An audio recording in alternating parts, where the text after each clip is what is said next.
एक बार राजवाड़ा गांव में कन्हैया कुमार दास नाम का एक किसान हुआ करता था। उसकी खेती की जमीन पर एक इमली का पेड़ था। एक शैतान सालों से अपने परिवार के साथ उस पेड़ पर रह रहा था। उस इमली के पेड़ पर उस साल ढेर सारी इमली उगी। इस वर्ष इस पेड़ ने इमली की जबरदस्त पैदावार की है। मुझे इन्हें ऊंची कीमत पर बेचकर ढेर सारा पैसा बचाना है। वैसे ये पेड़ काफी पुराना भी हो चुका है। इतने सालों बाद इस बार ही इसने इतनी सारी इमली उगाई है।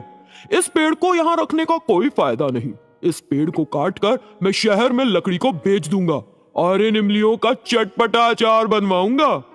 वो उस पेड़ की लकड़ी बेचकर मिलने वाले पैसे के बारे में सोचकर खुश हो गया। जब वो इमली इकट्ठा कर रहा था तो उसे लगा कि अचानक उस पर कुछ पत्थर गिरे और उठ गया। उसने इधर उधर देखा। लगता है इमली गिरी थी सर पर।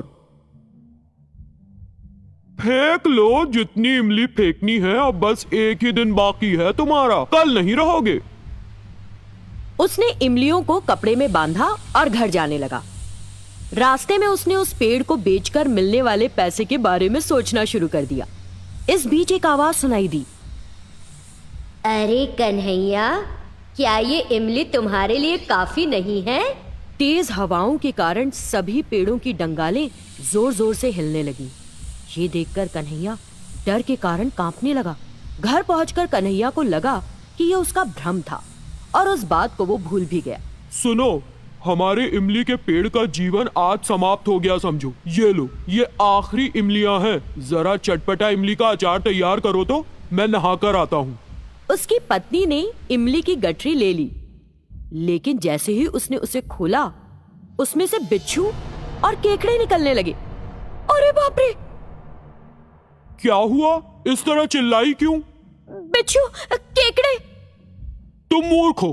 बिच्छू और केकड़े कैसे आ गए? वे इमली हैं। अंधी हो गई हो क्या? ठीक से देखो ना, बिच्छू और केकड़े। अच्छा तो खुद आकर देखो ना। उसने कन्हैया को वो गठरी दिखाई, लेकिन इस बार उसमें इमली थी। ये देखकर वो हैरान हो गए। ये क्या? अब इस गठरी में इमली है? ये कैसे मुमकिन हो सकता है? पत्नी असमंजस में पड़ गई और उस गठरी को उठाकर अंदर ले गई। उसने अचार तैयार किया। कन्हैया बड़ी उत्सुकता से उस अचार को खाने में मिलाकर खाना खाने बैठ गया। भगवान, भोजन जल्दी परोसो। उस स्वादिष्ट इमली के अचार के बारे में सोचकर मेरे मुंह में पानी आ रहा है। पत्नी ने उसे चावल और इमली का अचार परोसा। उसने चावल में अचार मिलाया और उसके मुंह में एक निवाला लिया, लेकिन उसे लगा कि उसके मुंह में कुछ बाल की तरह है और चिल्लाने लगा। मैंने तुमसे कहा था कि मुझे इमली का अचार दो, तुम मुझे अपने बाल खिला रही हो। अरे नहीं, मैंने इमली का अचार ही परोसा है। चाहो तो अचार का बर्तन देख लो।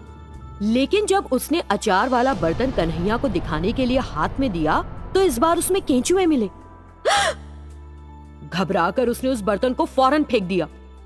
ये क्या हो रहा है? ऐसा क्यों हो रहा है? आज हमें बस पानी पीकर सोना पड़ेगा। इतना कहते हुए उसने उसे एक बर्तन से पानी दिया, लेकिन वो पानी अचानक लाल रंग के खून में बदल गया। ये देख कन्हैया और उसकी पत्नी दोनों डर गए। वे उस रात बिना खाए पिए भूखे और प्यासे सोए। अगले दिन बिना बीते दिन की घटनाओं की परवाह किए उसने उस पेड़ को काट लिया और उस लकड़ी से एक खाट बनाई। भगवान, जल्दी आओ, प्यार करेंगे, प्यारी बातें करेंगे इस नई खाट पर बैठकर। मैं आई आई आई आई। और पत्नी गरम पकौड़ियाँ लेकर आई और अपने पति के सामने रखी। दोनों एक दूसरे से बातें करने लगे। देखो भगवान, इस खाट को देखो, कितनी मजबूत है। इतने दिनों के बाद हमें एक अच्छी खाट मिली है। इस पर हम आराम से सो सकते हैं। तभी अचानक ये जल रहा है, ये जल रहा है। उसके मुंह के अंदर पकौड़ियाँ नहीं, जलते हुए कोयले के टुकड़े थे। वो दौड़कर अंदर गया। भगवान का शुक्र है मैं खतरे से बाहर हूँ, नहीं तो मैं मर ही जाता। नहीं चाहिए पकौड़ियाँ। पता नहीं आज सुबह किसका चेहरा देखा था। उसने इस घटना को भी गंभीरता से नहीं लिया और सोने चला गया। जब वे दोनों सो रहे थे तभी आधी रात को अचानक खाट उल्टी हो गई। वे एक ही बार में नीचे गिर गए। वे जोर जोर से चिल्लाने लगे और डर से बाहर की ओर भागे। बात मानो, हमारे घर में एक शैतान है। वो शैतान सब कुछ कर रहा है। तुम कल सुबह ही एक जादूगर को लेकर आना। क्या? क्या तुम एक जादूगर लाओगी? ठीक है, लाओ, तुम दोनों के साथ उसे भी सबक सिखाऊंगी। ये सुनकर कन्हैया और उसकी पत्नी बेहद डर गए कि उनके घर में वाकई एक शैतान है। इसके बाद कन्हैया ने धीरे से शैतान से पूछा, तुम हो कौन? मेरे घर क्यों आई? मैंने क्या किया? हमारा घर छोड़ दो। क्या? तुम्हारा? तुम्हारा नहीं, ये मेरा घर है। तुमने मेरा बसा बसाया घर तबाह कर दिया। अब मेरे पास कोई आश्रय नहीं।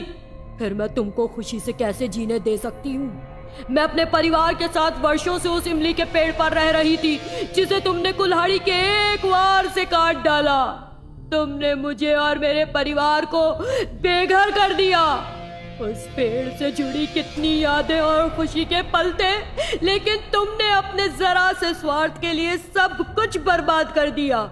क्या तुमको लगता है कि उस पेड़ से बनी खाट पर तुम्हें चैन से सोने को मिलेगा? मैं तुम्हें नहीं छोड़ूंगी, तुम्हें सजा मिलेगी। और वो खाट कन्हैया की ओर बढ़ने लगी।